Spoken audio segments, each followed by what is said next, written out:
My son left me alone at an airport in a foreign country, without money, without documents, without hope. He wanted to get rid of me once and for all, so he could take my house for himself. But when he opened the door to the house, I was already standing there, smiling. "Oh, you're back? I have a surprise for you." That surprise ruined his whole life. Before we continue, please subscribe to the channel and write in the comments what time it is where you are now. I returned from the restroom to find them huddled together like conspirators. Rodney and Cora, heads bent close, whispering with an urgency that stopped the moment I approached. They sprang apart as if I'd caught them doing something shameful. "Everything okay?" I settled into my seat at gate 17, watching them. "You two have been quiet this morning." Rodney didn't look up from his phone. "Fine, just tired from the trip." Cora's smile was too bright, too sudden. "We're just ready to get home. Can't wait to sleep in our own bed." We still had 90 minutes before our flight to Seattle. The week in Puerto Vallarta had been good. Beaches, dinners, the kind of family time I thought we'd lost after Rodney's mother passed. But something had shifted this morning. The air between us felt thick, wrong. I watched Rodney's thumb scroll across his screen without reading anything. Cora fidgeted with her boarding pass, folding and unfolding the paper. Neither of them looked at me. 20 minutes later, Rodney stood abruptly. "Dad, we need water and some snacks for the flight. You know what we all like. Can you grab stuff?" I started to rise. "Sure, we can all go." "No, you go." He pressed a $20 bill into my palm, his fingers cold despite the terminal heat. "I need to make a work call, and Cora has to hit the restroom. Here's $20. The insistence in his voice didn't match the simple errand. He stepped back, creating distance, his eyes fixed somewhere past my shoulder. I looked at Cora. She was already staring at her phone. "All right." I took the money, felt its crispness. "Be right back." The airport shop was small, tucked between a currency exchange and a coffee stand. I took my time, studying the shelves. Rodney liked the expensive imported water, the kind with the blue label. I grabbed 3 bottles. Trail mix for Cora. She always wanted the one with dried cranberries. Protein bars for me. The checkout line moved slowly. A family ahead of me had 2 crying children and a stroller blocking half the aisle. 12 minutes passed, maybe 14.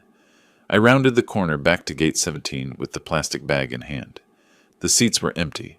Not just empty, cleared. No backpacks, no jackets. No sign anyone had been sitting in seats 14, 15, and 16. Other passengers occupied different chairs now, scrolling phones, reading magazines, oblivious. The bag slipped from my fingers. I yanked my backpack off my shoulder, hands shaking as I unzipped the main compartment. My spare shirt was there. Toiletry bag, nothing else. The inner pocket where my passport always stayed, empty. I checked the side pocket, no phone. Front compartment, no wallet. My hands moved faster, checking every space twice, 3 times, hoping I'd somehow missed them. Nothing. Gone. All of it. I grabbed the shopping bag and half ran to the gate counter. A young woman in an airline uniform looked up from her computer. "The couple sitting in 14 and 15, did you see where they went?" She typed something, eyes scanning her screen. "Evan's party? They took the earlier flight to Denver. Standby upgrades. Departed 20 minutes ago." "Denver?" My voice came out louder than I intended. "We're going to Seattle. That's my son." "Sir, their boarding passes were for the Denver connection." The terminal tilted slightly. "Denver. Not Seattle. Not home." "Did they leave anything? A message?" Her expression shifted from efficient to sympathetic. "No, sir." "I'm sorry." I walked back to the empty seats, sat down heavily, pulled out the $20 bill from my pocket. Still there, still crisp. The only money I had in the world right now. $20. He gave me $20 and took everything. The plastic bag sat on the chair beside me.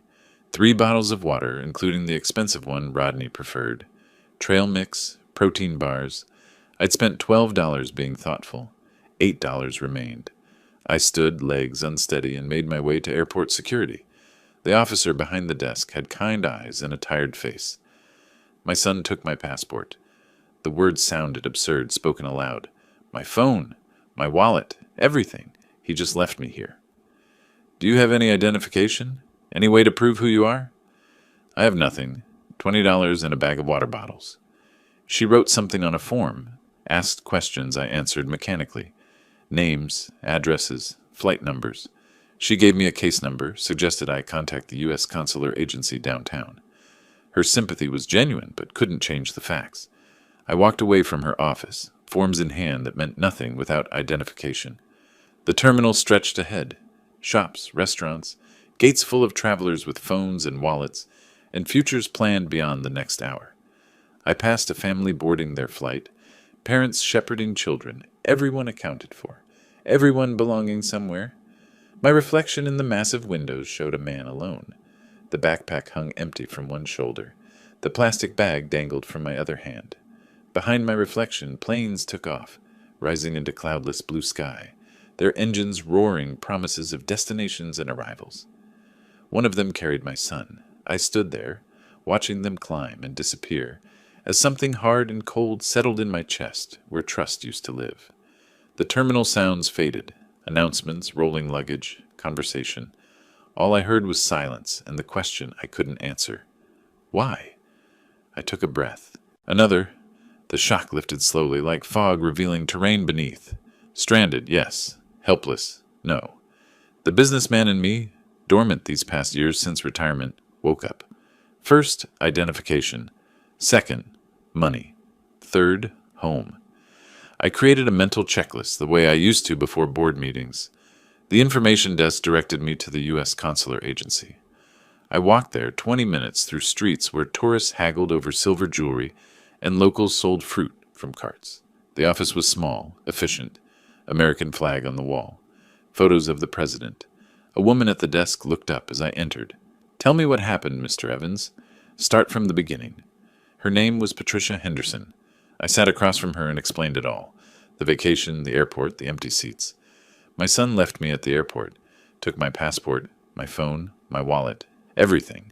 She waited, pen poised over a form. My son did this? He's been living in my house rent-free for 2 years. I think he wants to keep it. Something shifted in her expression. Professional distance giving way to something personal. She set down her pen. "We can issue an emergency passport. 3 business days minimum. Requires a police report and payment of $135. I emptied my pockets on her desk. $8. Mexican coins.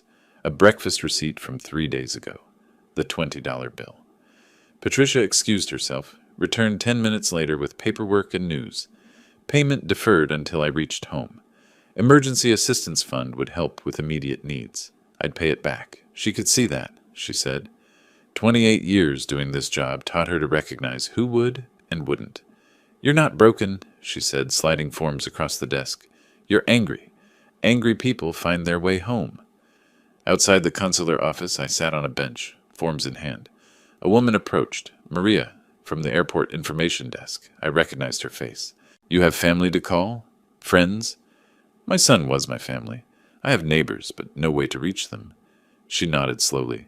Sometimes the people closest to us are the furthest away. My father, similar story. Different details. Same betrayal. How did it end for him? He survived, built something new. You will too. She drove me to a hostel in her old Honda. $15 per night. Clean. Safe.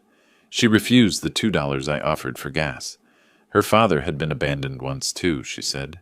Some betrayals cut deeper than others. The hostel room held 6 bunk beds and the smell of salt air and laundry detergent. I took the bottom bunk in the corner. My roommates, 2 German backpackers, a construction worker from Guadalajara, shared their dinner. Bread, cheese, fruit. The girl lent me her phone. I dialed my home number. It rang. No answer. Tried again an hour later. Again. Still no answer. Where was Rodney? Day 2. I walked to the police station downtown. The officer took my statement through a translator. Passport stolen, phone stolen, wallet stolen. By my son. The officer's eyebrows rose at that last detail. Your son, he lives with you? In my house, yes. I let him stay there. And you believe this was planned? The tickets to Denver instead of Seattle. The timing. The standby upgrade. Yes. This was planned. He typed slowly, printed the report, stamped it, handed it over with a look that said he was sorry, but this wouldn't bring anything back. That night, lying on the hostel bunk, ceiling fan clicking its steady rhythm overhead, The memory surfaced. Last month. Rodney visiting more often than usual. Being helpful, attentive. Then, Dad, we should update your medical directive, just in case something happens. Simple form, just sign here. The document had been on his laptop screen. I signed with the electronic signature pad, trusting him completely. Never saw a printed copy, never questioned it. The realization hit like cold water. That wasn't a medical directive. I sat up, startling the German backpacker in the bunk across from me. What had I signed? Power of attorney? Property transfer? The possibilities churned through my mind, each worse than the last. Day 3, I walked the streets of Puerto Vallarta. Not tourist walking, purposeful, methodical. My mind worked through the problem like it used to work through business deals. What does Rodney want? The house. What does Rodney think? That I'm trapped here. What's his timeline? At least a week before he expects me home. That was my advantage. Surprise. Patricia handed me the emergency passport at noon. Thin, temporary, but official. She also gave me an envelope. $600 cash. From the Emergency Assistance Fund. Pay it back when you can. I found an internet cafe. $1 for 30 minutes. Seattle Direct. $420. I booked it for tomorrow morning. Rodney's flight went through Denver. He'd mentioned meetings there, 2 days, maybe 3. I'd beat him home by at least 3 days. Back at the hostel, I made my own checklist. Document everything. Change the locks. Find that paper I signed. Get a lawyer. Make Rodney explain himself face to face. Not revenge. Justice. There's a difference. The German girl asked if I was all right. I was lying on my bunk, staring at the ceiling, probably looking grim. Maybe he doesn't want to know, she said, meaning Rodney not answering my calls. That's what I'm counting on. He thinks I'm stuck here. He's wrong. The next morning, I boarded the flight to Seattle. Economy, middle seat, between a mother with a sleeping infant and a teenager with headphones. My emergency passport rested in my shirt pocket, $165 in my sock. The plane taxied down the runway. Through the small window, Puerto Vallarta shrank beneath us. Beach, hotels, the airport where everything changed. The wheels left the ground. I didn't look back. My mind was already in Seattle, already at my front door, already planning the expression on my face when Rodney walked in and found his father waiting. The seatbelt sign blinked off. The flight attendant began beverage service. Water, please? Free? Save every dollar. 3 hours and 40 minutes to Seattle. Rodney didn't know I was coming. The wheels hit runway concrete with that jarring thud that says you're home. The plane tilted as we braked, engines roaring in reverse. Through the window, I saw Seattle. Rain-dark clouds, evergreen hills, the familiar airport buildings. Home. But home was different now, not refuge. Battlefield. I waited while other passengers grabbed bags from overhead bins, jostled toward the exit. Patient. Methodical. I had time. Rodney didn't know I was coming. The rideshare driver had a Seahawks air freshener hanging from her mirror. Young woman, probably 25. Chatty at first until she sensed I wasn't interested in conversation. She pulled up to the house 47 minutes later. I stared at it from the back seat. Pale blue Craftsman. White trim. The porch I rebuilt 5 years ago. The garden waiting for spring planting. $850,000 of real estate. My life's work. My security. Rodney lived there rent-free and wanted to take it all. I paid the $47 fare, added $3 for tip, calculated generosity, and thanked her. Stood on the sidewalk with my nearly empty backpack, looking at my own house like I was seeing it for the first time. Alton? I turned. Daniel Kowalski emerged from next door, white hair catching the afternoon light, reading glasses pushed up on his forehead. He wore a cardigan despite the mild weather. You're back early. He walked toward me, expression cycling through surprise, confusion, concern. Where's Rodney? Is everything all right? The questions came fast. Daniel had lived next door 12 years. Retired history teacher, observant by profession and nature. He knew when something was wrong. I decided quickly. An observant neighbor was almost as good as a friend. They came back early. Different flight. I had some delays. Different flight? His eyebrows rose. That seems odd for a family vacation. Tell me about what you saw when they were loading the car. We stood on the strip of grass between our driveways. Daniel adjusted his glasses. It was early morning, 3 days before you were due back. Boxes, bags. More than seemed normal for a vacation. I waved, but Rodney didn't wave back. Seemed focused. Intense, maybe. Premeditated, careful, hidden. What time? 6:30, maybe earlier, before most neighbors were awake. I filed this away. Thank you. If Rodney comes by while I'm out, don't tell him you saw me. Daniel studied my face. Understanding dawned slowly. I haven't seen you. You're still in Mexico, far as I know. Exactly. I retrieved the spare key from its hiding place, the fake rock near the rhododendrons my wife planted 20 years ago. My fingers remembered the motion. Unlocked the door. Disarmed the security system. Code unchanged, which meant Rodney expected no interference. Stepped inside. The house smelled stale. Closed up. Unaired. I moved through rooms with increasing speed. Living room. Grandfather clock, missing from the corner where it had stood for 30 years. Dining room. Silver service gone from the china cabinet, leaving gaps like missing teeth. My bedroom. The jewelry box my wife left me, emptied of her rings and bracelets. The study. My Omega watch. Collectible. Worth $2,800. Not in its case. The vintage Leica camera, absent from its shelf. Each missing item was a small theft. Together they formed a pattern. Rodney didn't just abandon me. He robbed me first. My home office occupied the converted sunroom. Desk facing the window, overlooking the garden. On the desk, centered perfectly, lay a manila folder. I opened it. Legal documents. Official seals. Notary stamps. The top page read, Deed of Gift, in bold typeface. I scanned quickly. Property address, mine. Grantor, Alton Evans. Grantee, Rodney Evans. Consideration, love and affection. Date, 4 weeks ago. My signature at the bottom. Witnessed, notarized. My hands didn't shake. They should have. Instead, they were steady, cold. The anger wasn't hot anymore. It was frozen solid, sharp enough to cut. I walked back outside. Daniel was watering his plants, but I could tell he was waiting. Can I borrow your phone? He handed it over without questions. I photographed everything. Every empty space where valuables used to sit. Every gap on shelves. The open watch case. The missing camera. The desk drawer. The deed of gift from every angle. Evidence. I learned in business. Document everything, assume nothing, trust nobody. Daniel stood on his porch while I worked. When I returned his phone, he asked, Alton, if you need anything, if there's trouble. There's trouble, but I'm handling it. Inside again, I picked up the landline. Still worked. Called my bank. This is Alton Evans, account ending in 7743. I need to verify there's been no unusual activity. Security questions. Mother's maiden name. First car. Street I grew up on. The representative checked. Everything looks normal, sir. Last transaction was 4 weeks ago. Automatic utility payment. No attempts to add authorized users or change beneficiaries? No, sir. Your account settings are unchanged. One small relief. Rodney took objects. Took the house on paper, but hadn't drained the money. Maybe couldn't. Maybe didn't have time. Maybe planned to do it later. Another small advantage. I still had resources. I sat at my desk, the deed of gift in front of me, and remembered. 1 month ago.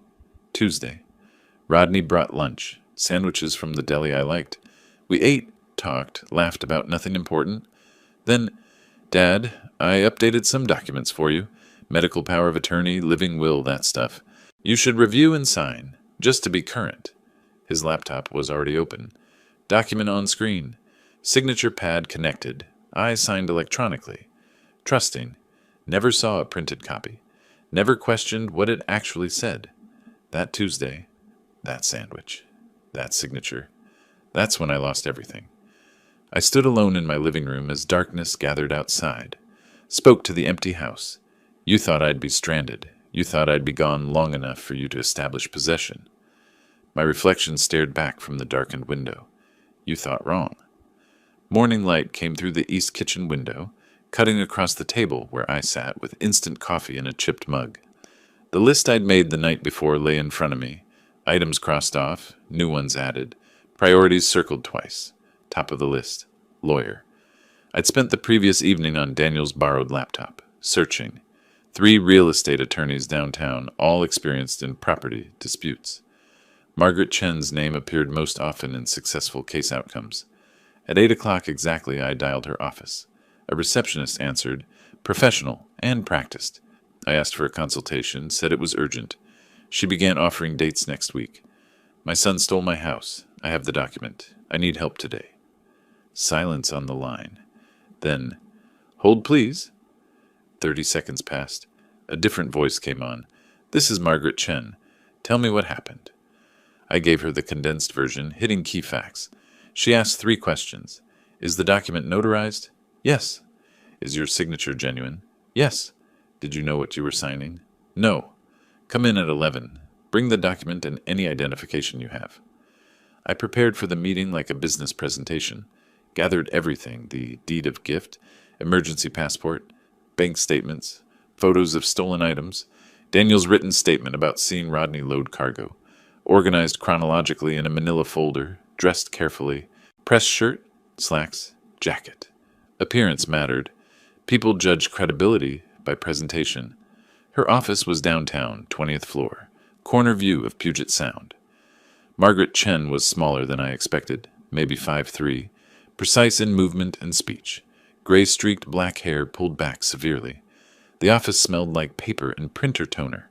Law books lined 2 walls. She gestured to a chair across from her desk. Worn leather, shaped by countless clients with countless problems. I sat, placed the deed of gift on her desk like evidence at trial. She put on reading glasses, began examining it. Expression didn't change, but her pen moved faster, making notes. 5 minutes later, she looked up. This is a properly executed deed of gift. The notary seal is legitimate. The language is standard. Your signature appears genuine, is it? I nodded. Then legally, as of the date on this document, your son owns your house. The words hit like physical blows. However, and that word carried weight, if you can prove you were deceived about the document's nature, we can argue fraud. She swiveled her computer monitor toward me. The deed of gift filled the screen, enlarged. Walk me through the signing. What exactly did your son tell you? He said it was updating my medical directives. Power of attorney if I became incapacitated. Made sense. I'm 63. Did you read the document before signing? It was on his laptop screen, small text. He scrolled through it quickly, said it was standard language. And you never received a signed copy? Never. I assumed it was filed with his records. For emergencies? Her pen flew across the notepad. That's our angle. Misrepresentation of document contents. Concealment of true nature. She made copies of everything, returned originals, scanned the deed, enlarged the notary section. This was done carefully, professional, premeditated. She pointed at details on the screen. The notary's name is visible here. I'll need to interview them. She typed notes rapidly. This will cost money, retainer, court fees, possibly expert witnesses. Are you prepared for that? I sold a business 3 years ago. I have resources. This is worth every dollar. What will this cost? Realistic numbers. Retainer today, $5,000. If it goes to full trial, $20,000 to $40,000 more. Maybe higher if he fights hard. I didn't hesitate. I'll write the check. What are our odds? If we can prove deception, 60-40 in your favor. Maybe better with the airport abandonment adding context. But fraud is hard to prove. I'm not walking away from my house. I didn't think you were. That's why I cleared my schedule. The police station came next. East Precinct, afternoon. Fluorescent lights, scuffed linoleum, metal chairs. I filed formal complaint. Theft of property from airport. Stolen passport, wallet, phone. Stolen items from home. The officer taking the report was young, probably late 20s. She typed slowly. The suspect is your son? Yes. And he lives with you? In my house, yes. The house he's trying to steal. She looked up at that. This is a civil matter, sir. We can take the report about stolen items, but property disputes go through courts. I kept my voice level. The theft happened in Mexico, international. The stolen items have serial numbers. That's criminal. She typed faster, asked for serial numbers. I provided them. Watch and camera, documented for insurance. She asked about the silver service value. I estimated conservatively. $3,500. 90 minutes later, she handed me a case number. "Someone will follow up," she said, tone suggesting I shouldn't hold my breath. Back at Margaret's office, I watched her work, typing rapidly, printing, signing, gathering documents. Motion to invalidate deed of gift based on fraud and undue influence, the header read. "I'm requesting expedited hearing given the living situation dispute." She collated pages, stapled them. "Your son will be served with these papers. He'll know you're back. He'll know you're fighting." Good, I want him to know. The locksmith arrived at 5. Company van, toolbox, professional demeanor, middle-aged man named Frank. "These are good locks. Lasted well? Why the change?" "Security upgrade." He worked efficiently. "Front door, back door, garage entrance. New keys, new deadbolts, new security." "None of my business," Frank said, installing the front deadbolt. "But the old keys won't work anymore. If someone has copies. That's the point." "Understood. These new ones are pick-resistant. Better protection." $340. I paid without hesitation. Money well spent. Frank handed over 3 sets of keys. "Old locks are disabled. Nobody's getting in with old keys." I tested each lock twice. Solid. Secure. My house again. After Frank left, I walked through each room, testing the new locks. Key turned smooth. Bolt slid home. Perfect. I pocketed 1 set, hid the second in a new location, kept the third on my desk. Then I moved furniture. Not rearranging exactly. Claiming. Pushed the couch 6 inches. Rotated dining chairs. Small changes, but changes. Marking territory. Making the space mine again. Evening settled over Capitol Hill. I stood at the front window. New locks secure behind me. Legal documents filed. Police reports submitted. My house. My fortress. My battleground. Across the street, lights flickered on in neighbors' homes. Normal lives continuing. My life hadn't been normal since the airport. Might never be normal again.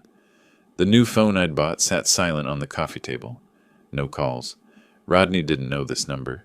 Rodney thought his father was still in Mexico, helpless, abandoned. Wrong. 6:47 p.m. 8:47 in Denver. Was Rodney at dinner? In a hotel? Planning his return to his house? The uncertainty bothered me less than it should. I'd established position. Changed the field. When Rodney came back, everything would be different. I moved to the kitchen, opened the refrigerator, empty except for condiments and expired milk. Tomorrow I'd shop, restock, live. Tonight, instant coffee and frozen bread would do. I carried another cup back to the window. The street was quiet. No cars approaching. Not yet. I sipped coffee, watched, and waited for the confrontation I knew was coming. 2 days passed. I spent them preparing. Documents organized on the coffee table. New keys in my pocket. Phone charged. Recording app tested and ready. I moved through the house like a general inspecting fortifications, checking windows, testing locks, claiming territory. Late afternoon on the second day, I heard a car door slam outside. I moved to the window, parted the curtain 1 inch. Rodney's silver Honda Accord sat in my driveway. He stood beside it, staring at the house. Even from inside, I could see confusion dawning on his face. Cora emerged from the passenger side, looked toward the front door, whispered something I couldn't hear. I let the curtain fall, counted to 5, waited for the doorbell or knock. Instead, I heard a key scraping in the lock. Once, twice, 3 times, harder. The old key, useless now. Rodney cursed quietly. Cora's voice came through the door, sharp. "What's wrong?" "Lock's jammed or something." More scraping. Metal on metal. Nothing turning. Then silence. Footsteps moving around the house. They were checking the back door. I heard them try that lock too. More confusion in their voices, audible through walls. They returned to the front porch. "Call him," Cora said. "He doesn't have his phone. We have his phone." But he tried anyway. Somewhere in the house, my old disconnected phone buzzed once. Died. My new phone rang. Unknown number. I answered on the 3rd ring. "Yes? Dad, is that you?" "It is? Where are you?" "I've been trying to reach—" "I'm home, Rodney, inside the house. Your keys don't work anymore." Dead silence. Then, "What? How did you— When did you—" "3 days ago. Come to the front door. We need to talk." I opened the door but stood in the frame, not inviting them in. Rodney looked exhausted. Wrinkled clothes, 2 days of travel visible on his face. Cora stood slightly behind him, eyes sharp, assessing. Rodney tried his concerned son expression. "Dad, thank goodness you're safe. We were so worried. What happened at the airport? We looked for you everywhere." I raised my hand. He stopped. "I know what happened. You sent me to buy water. You flew to Denver. You took my passport, my phone, my wallet, my money. You abandoned me in Mexico with nothing." His mouth opened, closed. No words came. I stepped aside just enough to reveal the coffee table through the doorway. Legal documents stacked neatly. "I have something to show you." I picked up the top document, held it so they could see the header. "Motion to invalidate deed of gift based on fraud." Rodney's face went pale. "That document you had me sign, the one you said was a medical directive, it wasn't. It was a property transfer.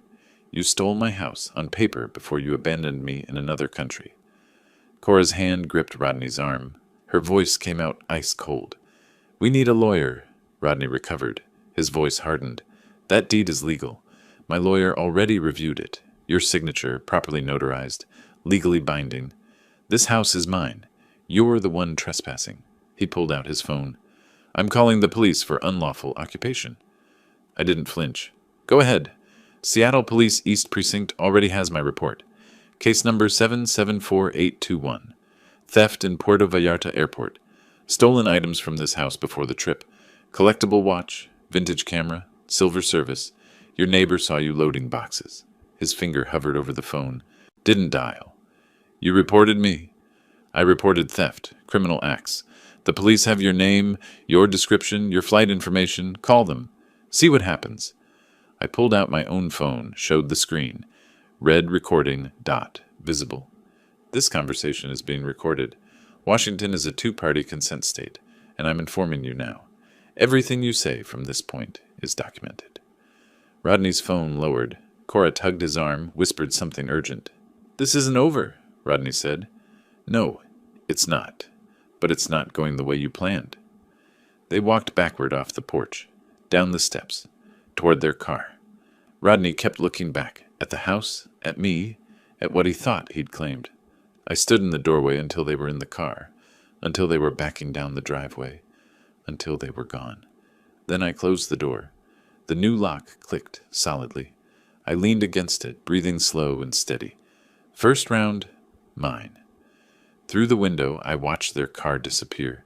My hands were steady, but my heart pounded, adrenaline catching up now that the confrontation was over. I walked through the house, checking doors and windows from habit. All secure. In the kitchen, I poured water, drank it standing at the sink. The house was quiet again. My phone buzzed. Text from Daniel. "Saw them arrive and leave. You okay?" I typed back, "Fine, thank you." He didn't ask more. I didn't elaborate. I returned to the living room, gathered the documents from the coffee table, filed them back in the folder. Motion to invalidate. Police report. Bank notifications. Locksmith receipt. Paper trail of resistance. Paper trail of war. My phone rang. Margaret Chen's office. I answered, expecting questions about the confrontation. Instead, her paralegal's voice. "Mr. Evans, we've received notice from opposing counsel. Rodney Evans has retained representation. Attorney named Robert Michaels specializes in property disputes. He's filed a counter motion asserting the deed's validity and requesting immediate possession pending court decision." I sat down. The battle had truly begun. 3 days after the confrontation, I sat in Margaret's office for a strategy meeting. She slid a thick document across her desk. "Robert Michaels is thorough. He's filed for expedited hearing on possession, claiming you're unlawfully occupying your son's property." The irony wasn't lost on either of us. I read the motion. Legal language, but the message was clear. Rodney was fighting back hard. "Michaels is good." Margaret refilled her coffee, gestured to offer me some. I shook my head. "He's reframing the entire narrative. You become the unreasonable parent. Rodney becomes the victim." But the facts, Mexico, the theft, the deception, facts matter, but so does presentation. He's separating the criminal allegations from the property dispute, making it look like you're using criminal complaints to relitigate a gift you regret. "Oh, that's not what happened." "I know. The judge will decide if she knows." That's why we need more evidence. Direct evidence of fraud at the signing. She walked me through Rodney's strategy. Michaels is arguing you made a valid gift, fully informed, properly executed. His position is that you regretted it after the fact. Maybe because you had a falling out, maybe because you're confused about what you signed. He's not acknowledging the Mexico incident in his filings. He's treating this as pure property dispute, ignoring the criminal context. She paused. It's smart. It simplifies his argument. I felt the ground shifting, the narrative being rewritten, my abandonment becoming family disagreement, my stolen house becoming regretted gift. 1 week after the confrontation, Margaret called with worse news. Rodney has filed emergency motion for immediate possession. His argument, he's homeless, living in hotel, while his legal property is occupied by someone who gave it to him. The motion cited financial hardship, hotel costs draining resources, legal ownership via the deed, irreparable harm from being unable to access his property. It's manipulation, Margaret said, but judges sometimes grant possession pending litigation, especially if ownership documents appear valid. We need to counter this fast. I authorized another $3,500 retainer. The costs mounted like water rising. Daniel mentioned the social media attack awkwardly one evening over the fence between our yards. Elton, I don't believe it, but people are talking. Online. Your daughter-in-law posted something. I didn't have social media accounts. Daniel showed me on his phone. Cora's post, carefully worded. Heartbroken. My husband's father gave us his house, then changed his mind and locked us out. We're homeless while he lives in our legal property. Family shouldn't treat family this way. Comments below? Dozens. Split between support and suspicion. Some friends from my past asking what was happening. My privacy invaded. My reputation attacked. Should I respond? Explain? I asked Daniel. Talk to your lawyer first. Anything you say publicly might be used in court. So I stay silent while she lies. Sometimes silence is stronger than arguing. People who matter will wait for the truth. 2 weeks into the legal battle, Margaret scheduled a financial discussion. She spread expense projections across her desk. Initial retainer, $5,000. Additional filing fees and discovery, $3,500 already spent. If this goes to full trial, depositions, expert witnesses, court time, we're looking at $40,000 to $60,000 total. Maybe more if Michaels drags it out. She met my eyes. I need you to understand what you're committing to. This is mortgage money, retirement savings money. Rodney is betting you'll settle rather than pay these costs. I looked at the numbers. My business sale netted enough, but watching savings drain hurt differently than expected. And if I settle? Give him something to walk away? Depends what you offer, but settling rewards theft. And Rodney smells blood now. He might demand unreasonable terms. So fight or surrender. Those are the options in any war. I met with my financial advisor, Patricia, who'd managed my retirement investments for 8 years. She ran numbers, showed me scenarios. $50,000 over 6 months, sustainable. $80,000 over a year, damaging but not destroying. The question, she said carefully, is whether winning is worth the cost, even if you keep the house. I didn't answer immediately. Later, alone, I thought, yes, it is. Robert Michaels called 2 weeks in. First settlement overture. Mr. Evans, I'm calling to see if we can resolve this without lengthy litigation. My client is willing to lease the property back to you at reasonable rate until you find alternative housing. The property is mine. I'm not leasing my own house. The deed says otherwise. I'm trying to find middle ground here. The deed is fraudulent. There is no middle ground between ownership and theft. His tone cooled. Then we'll see you in court. I began documenting everything obsessively. Daily log of events, timeline of interactions, financial records showing house payments and ownership history, photographs of missing items. I converted the guest bedroom into a war room, documents organized in labeled folders, timeline posted on wall, legal filings filed chronologically. If this was battle, I'd fight with information. 2 weeks into this phase, I sat in my living room surrounded by legal documents, bank statements showing depleted retainer, Margaret's cost projections, Rodney's counter motions, Cora's social media attacks, The weight accumulated. I allowed myself 5 minutes of doubt. Wondered if settling would be easier. Then I remembered the airport, the empty seats, the missing passport, the $20 bill, the calculation in my son's betrayal. The doubt hardened back into resolve. I'd see this through. 4 days after hiring Sarah Chen, I met her at a coffee shop downtown. Neutral ground, her preference for initial findings discussions. She arrived with a tablet and manila folder, ordered black coffee, wasted no time. "Your son is drowning," she said without preamble. 47,000 in credit card debt across 6 cards. Maxed out, 3 in collections, 1 threatening lawsuit. He's been dodging calls for months. She opened the tablet, showed me spreadsheets. Red dominated the screen, overdue delinquent collections. Started 18 months ago.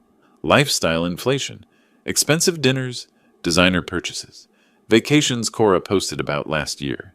Income couldn't support spending. She swiped to another screen. Then the debt spiral. Minimum payments missed, interest compounding, balance transfers at predatory rates. 6 months ago, one creditor filed intent to sue. That's probably when he started planning this. She looked at me directly. The house wasn't greed, it was desperation. So he took my house to pay his debts. Tried to. The vacation timing, leaving you stranded. That was about establishing possession before you could interfere. But I came back early. Best decision you made. Another week and he'd have changed locks. Moved in, claimed adverse possession while you were stuck in Mexico. Sarah produced more evidence. Emails from 3 different real estate agents, all contacted in February. Subject line on all 3. Property evaluation request. He sent your address, described the house, asked for market analysis. She showed me the responses. 830,000 estimate, 865,000, 840,000. Average, 845,000. He was shopping your house while living in it, before you signed anything, before Mexico. This proves planning. I read the emails twice, cold, calculated preparation. My son priced my home like merchandise. There's more, Sarah said. This part's legally gray. Data broker, internet search records, technically purchasable, but courts might question it. She showed me anyway. Search queries from Rodney's IP address, timestamp January and February. How to convince parent to transfer property. Deed of gift versus quitclaim deed. Can property transfer be reversed? What happens if someone abandons elderly person abroad? That last one, dated February 18th, made my stomach turn. Rodney was researching abandonment 6 weeks before doing it. 2 days before the preliminary hearing, Margaret reviewed all new evidence in her conference room. The financial desperation establishes motive. The realtor contacts establish premeditation. The search history, she paused. That's powerful, but potentially inadmissible, depending on how it was obtained. We'll include it in our brief, but be prepared for Michaels to challenge. She organized documents into presentation order. You'll testify about the signing, describe exactly what Rodney told you, how the document was presented, that you never saw printed copy. Then we hit them with the planning evidence. Margaret drilled me on testimony. Mock cross-examination, her paralegal playing Michaels. Mr. Evans, you signed this document, correct? Yes, but... No buts. Yes or no. Margaret stopped us. He'll try to reduce you to yes, no answers. Resist that. Judge Morrison allows witnesses to explain. Use that. We practiced for 2 hours. My answers got sharper, clearer, less defensive. The hearing arrived. King County Courthouse, Department 15, late April morning. Judge Patricia Morrison presiding, mid-50s, reputation for no-nonsense efficiency. I sat at plaintiff table beside Margaret. Across the aisle, Rodney, Cora, and Michaels. First-time father and son in same room since the porch confrontation. Rodney didn't meet my eyes. Margaret presented opening arguments. Fraudulent transfer through misrepresentation, elder exploitation, criminal abandonment context, Michaels countered. Valid gift, proper execution, plaintiff's remorse dressed as fraud claims. Judge Morrison listened without expression. Mr. Evans, you'll testify first. I took the witness stand, hand on Bible. Do you swear to tell the truth, the whole truth, nothing but the truth? I do. Margaret guided me through chronology, my relationship with Rodney, allowing them to live rent-free. The February document signing. What did your son tell you about the document? He said it was an update to my medical power of attorney. Standard language about healthcare decisions if I became incapacitated. He said I should sign it to be current. Did you read the document thoroughly? He displayed it on his laptop screen. Small text. He scrolled quickly, said it was standard boilerplate. I trusted him. He's my son. Michaels cross-examined aggressively. But you did sign it, Mr. Evans? Yes. You're educated, ran a business for decades? Yes. Capable of reading legal documents? Yes. Yet you claim you didn't understand what you signed.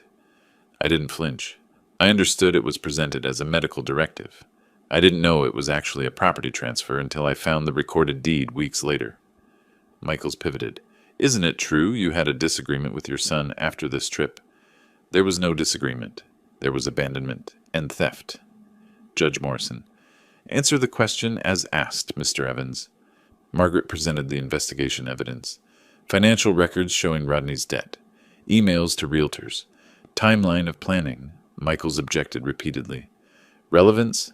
My client's financial situation doesn't invalidate a legal property transfer. Margaret argued. Establishes motive for fraud, Your Honor. Shows this wasn't a gift, but a scheme born of financial desperation. Judge Morrison reviewed documents, made notes. I'm ordering expert examination of the signing circumstances. Independent notary expert to evaluate whether proper protocols were followed. Both parties will make experts available. Hearing continued for 6 weeks pending expert report. I drove home from the courthouse thinking about Rodney's face during testimony. Pale, rigid, eyes fixed on the defense table. His son didn't testify. Michaels advised against it, probably. Smart lawyering. Why put someone on the stand who might crack? Daniel called as I pulled into my driveway. How did it go? Ongoing. Judge ordered more investigation. That's good, though, right? She's taking it seriously. Yes, but seriously doesn't mean quickly. Inside, I found Margaret's message on voicemail. Call me when you can. Development in the case. Not urgent, but interesting. Her tone suggested something worth discussing. I dialed her back. Time to learn what comes next in this endless battle. 2 days after the preliminary hearing, Margaret's development became clear. Michaels filed motion for psychological evaluation. Arguing my age and possible cognitive decline affected my understanding of the document I signed. I sat in Dr. Rachel Foster's office for court-ordered assessment. This evaluation is requested by opposing counsel, she explained, professional and neutral. They're suggesting cognitive impairment affected your ability to understand legal documents. I'll assess memory, comprehension, decision-making capacity. The results go to both attorneys and the court. I understood the implication. Rodney's lawyer was calling me mentally unfit. Let's begin with some memory exercises. 2 hours of testing. Short-term memory recall. Remember list of words. Repeat back. Long-term memory. Describe business career. Significant life events. Cognitive processing. Solve puzzles. Identify patterns. I'm going to read you a list of 10 words. Try to remember as many as possible. After hearing the list, hospital, television, curtain, flower, envelope, sidewalk, piano, thunder, basket, mirror. That's all 10 in order. Excellent recall. Now tell me about a significant decision you made in the past 5 years. I provided detailed chronology. Selling my business. Equipment supply company I built over 30 years. Had offers from 3 buyers. Evaluated each based on price, terms, and what would happen to my employees. Sold to the buyer offering best outcome for everyone. Closed in September 2022 for net proceeds of $320,000 after taxes. Dr. Foster wrote notes. Detailed memory, clear reasoning process. Good. 1 week later, Margaret called. Dr. Foster's report is in. You're officially mentally competent. She read excerpts. Subject demonstrates intact memory function, normal cognitive processing for age, clear decision-making capacity, no signs of dementia or significant impairment, fully capable of understanding legal documents and making informed choices. Michaels tried to paint you as confused old man. This demolishes that narrative. Sarah Chen called the same day. Coincidence, but fortunate timing. Found your notary. Frank Morrison, freelance, works from home office. I did informal interview. He got talking. She paused for effect.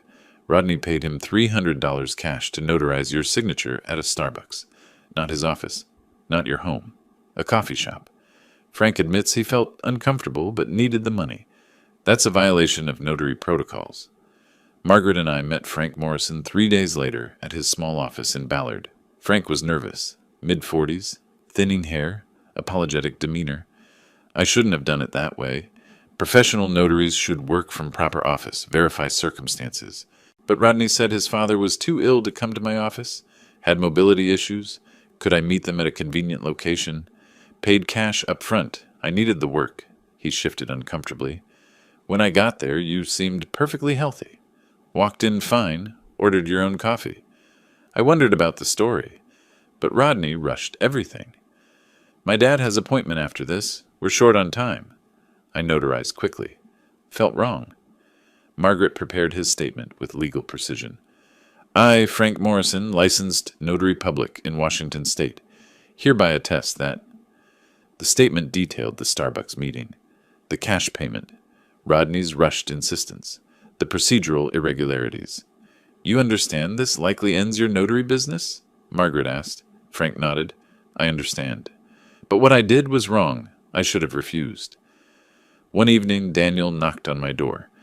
Cora called me, asked me to pass message to you. She says you won't answer Rodney's calls. I hadn't. Blocked Rodney's number after the confrontation. What message? Daniel looked uncomfortable. She's offering to settle. They'll sign quitclaim deed, return the house legally to you in exchange for $200,000.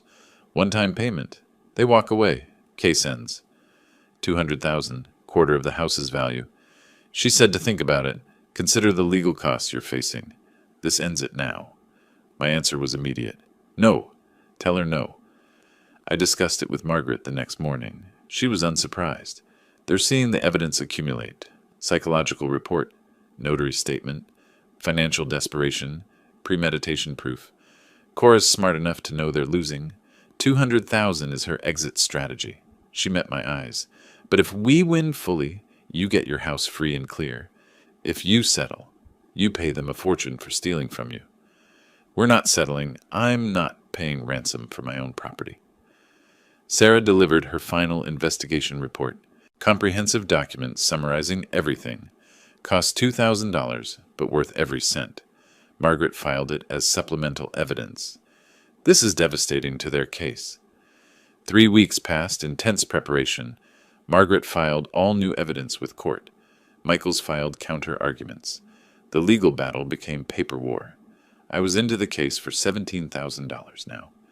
4 days before the scheduled hearing, Margaret called with urgency I hadn't heard before. Judge Morrison moved our hearing up. 2 days from now. She's reviewed all evidence and wants oral arguments immediately. Is that good or bad? Unknown. But judges don't expedite cases they plan to dismiss. She's seen something that demands quick resolution. A pause. Be ready. This might end soon. One way or another. Judge Morrison entered. The bailiff called. All rise. Everyone stood. She sat. Everyone sat. Choreography of justice. Margaret leaned close. Remember, whatever happens in the next few hours determines everything. I nodded. Didn't need the reminder. Morrison reviewed her notes, looked up. I've examined all submitted evidence. This hearing will address the motion to invalidate the deed of gift based on fraud. Mr. Michaels, you may begin. Michaels stood, adjusted his tie, addressed Morrison directly. Your Honor, this case is simple. Adult son, aging father, legitimate estate planning conversation. The father signed a deed of gift, his signature verified genuine, properly notarized.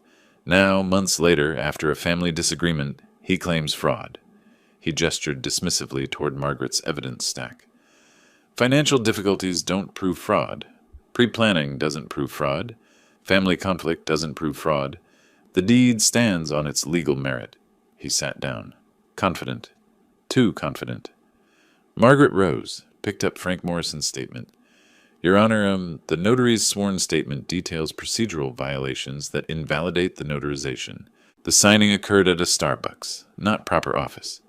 Mr. Morrison was paid $300 cash, unusual for services typically costing $25. He was told Mr. Evans had mobility issues and couldn't travel. Demonstrably false. She picked up another document. The defendant contacted 3 real estate agents before the vacation, requesting property valuations. Before his father signed anything, he was pricing the house like merchandise. That's not estate planning. That's theft planning. Morrison leaned forward. Mr. Michaels, how do you explain your client paying 12 times normal notary fee for services at an unusual location? Michaels stood. Perhaps he wanted to accommodate his father's schedule, Your Honor. The fee reflects convenience. Morrison's expression showed skepticism. And the false statements about mobility issues? Michaels hesitated. I'd need to confirm those allegations with my client. Morrison turned to Margaret. Ms. Chen, fraud is difficult standard.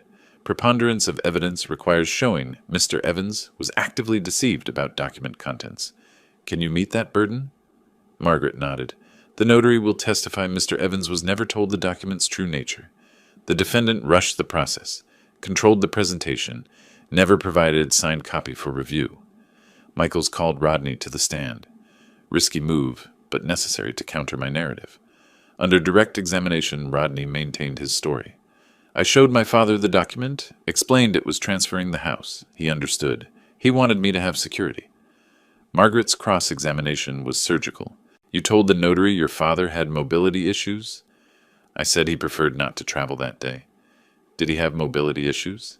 Not exactly, but yes or no? No. You paid $300 cash for notarization? I wanted to ensure quality service. Did you tell your father the document was a medical power of attorney? Rodney paused too long. I may have mentioned medical planning in the conversation. May have, or did. It was part of broader discussion. You're not answering the question, Mr. Evans. I watched my son's face, saw the tells, hand-touching nose when he hedged, eyes darting to Michaels when asked direct questions, voice rising defensively. He was lying under oath, badly. Morrison called brief recess.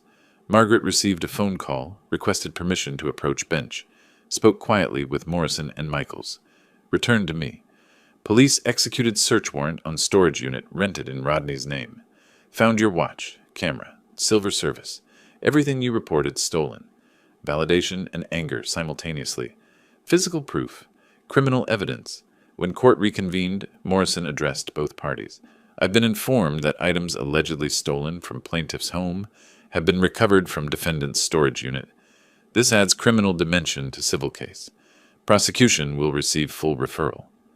Rodney's face went pale. Cora grabbed his arm, whispered urgently.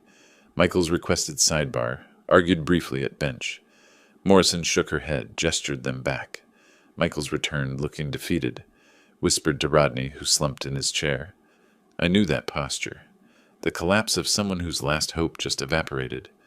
Morrison delivered her ruling without dramatic pause. Based on evidence presented, this court finds by preponderance of evidence that the deed of gift was procured through fraudulent misrepresentation. The notarization violated standard protocols. The defendant's testimony contained material inconsistencies. She paused. The pattern of premeditation, combined with subsequent abandonment in Mexico and theft of property, establishes intentional scheme rather than legitimate gift. The deed is hereby declared null and void. Title remains with plaintiff Alton Evans. All stolen property must be returned within 48 hours. I'm referring criminal matters to the King County Prosecutor's Office for potential charges. The gavel fell. Case decided. I drove home in afternoon sun. The house was mine again, legally, officially, permanently. Pulled into the driveway, sat in the car for a moment. Same house I returned to weeks ago after Mexico.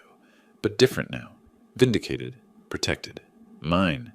Got out, walked to the front door. Inserted my key. The new key Rodney couldn't use. Turned it. Stepped inside. The house smelled like home. Not triumph. Just home.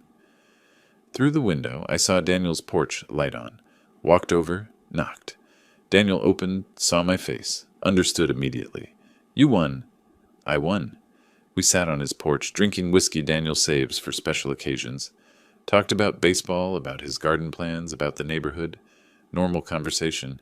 After months of abnormal, normal felt extraordinary. I walked home under streetlights, entered my house. locked my door with my key, stood in the quiet living room. Tomorrow, the aftermath. Tonight, just peace. 2 days after the ruling, I drove to Seattle Police Evidence Facility to collect my stolen items. Sterile government building, fluorescent lights, bureaucratic forms. An officer brought out a plastic bin labeled with my case number. Inside, my grandfather's Omega watch, face scratched but running, the Leica camera, vintage leather case worn but intact, silver service wrapped in evidence bags, tarnished but restorable. I signed the receipt form, carried the bin to my car carefully, as if transporting something fragile. Home again, I unwrapped each item. The watch first, wound it, listened to mechanical tick resume, set correct time, placed it in its case on my dresser where it always lived. The camera next. Check mechanism, shutter still worked. Returned it to shelf in study. Silver service required polishing. I spent an evening with silver cleaner and soft cloth, removing tarnish, restoring shine. Methodical work, meditative. Each piece cleaned was a piece of my life restored. Margaret called with news. Morrison issued judgment order. Rodney and Cora are jointly liable for $15,000. Reimbursement of your court costs. Compensation for emotional distress, and damages for property theft. Can they pay? Her laugh was humorless. They can't pay their current debts. This judgment goes to the back of a very long line, but it's on their record. Permanent mark. I didn't need the money. I wanted the accountability. 2 weeks later, the prosecutor's office called. Assistant prosecutor named James Riley. Sounded young and overworked. Mr. Evans, we're offering your son a plea agreement. Plead guilty to theft and attempted fraud, receive 2 years probation, restitution to you, and community service. No jail time given his lack of prior record, but conviction on his record permanently. I don't want revenge. I want accountability. If probation accomplishes that, accept the plea. Riley sounded relieved. Thank you. Some victims push for maximum punishment. This is proportional. Proportional. The word felt right. I met with the state attorney Richard Taft in Bellevue. You want to ensure your son can never inherit this property. I nodded. Never. Not if I die tomorrow, not if I die in 30 years. Richard drafted new will on his computer. Clear language. I explicitly disinherit my son Rodney Evans from any claim to my estate. Upon my death, my house shall transfer to the Seattle Housing Foundation to be used for low-income elderly housing. I signed, feeling strange peace. My son tried to take everything, now gets nothing. Not as punishment, as protection. Margaret delivered final bill in person. Professional courtesy. One last meeting to close the case. $19,500 total. I absorbed some research costs and reduced my hourly rate for the final month. I wrote the check without hesitation. You saved my house, and probably my sanity. Worth every penny. She smiled slightly. Most clients complain about legal fees. Most clients don't have sons who try to steal their homes. Early August. Warm Seattle evening. I sat on my front porch with iced tea, reading newspaper. Down the street, a moving truck backed into the apartment complex. Curiosity pulled me to watch. Saw furniture being loaded, cheap pieces, some I recognized from Rodney's room years ago. Then saw them. Rodney carrying boxes. Cora directing movers with sharp gestures. Eviction. Couldn't afford rent anymore.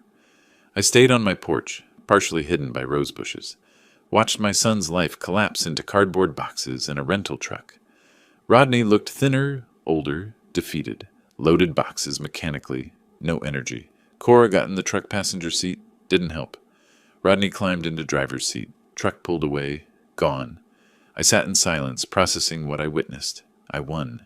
Justice happened. My son was destroyed. None of it felt good. It just felt done. Later, Daniel came over. Saw the moving truck. That was them, wasn't it? Yeah. Evicted for non-payment. How do you feel about that? Empty. Not happy, not sad. Just empty. You won. That's supposed to feel good. Winning meant my son lost everything. That's not victory. That's survival. Sometimes survival is the only victory available. September approached. Summer faded toward fall. My house stood solid on its Capitol Hill foundation. My house, legally and emotionally. The garden needed attention. I spent a Saturday weeding, planting fall bulbs, preparing for next season. Daniel helped. Two men working in companionable silence. We drank beer afterward on my porch, watching the street. You ever think about selling, moving somewhere easier? I considered. This house almost got stolen from me. Now that I've fought to keep it, I'm not leaving. Fair enough. We sat watching evening arrive. My phone rang. Unknown number. I ignored it. Could be anything. Probably nothing important. My life had returned to peaceful unimportance. Normal problems? Lawn maintenance, grocery shopping, upcoming dentist appointment. No lawyers, no courts, no betrayals. Just life. The ordinary, precious life I defended. The phone stopped ringing. The street stayed quiet. The house stood. I remained on my porch, in my home, surrounded by the simple victory of having survived someone else's greed. Justice isn't always satisfying, but it's always necessary. I learned that these past months. Learned it at great cost, financially, emotionally, familially. Was it worth it? I looked at my house, the pale blue paint, the white trim, the porch I rebuilt, the garden I tend, my house, my life, my terms. Yes, it was worth it. Every dollar, every stress, every painful moment. Because some things can't be priced, some things have to be defended, and some victories, even when they hurt, are still victories worth winning. If you like this story, please like this video, subscribe to the channel, and share your impressions of this story in the comments. To listen to the next story, click on the box on the left. Thank you for watching.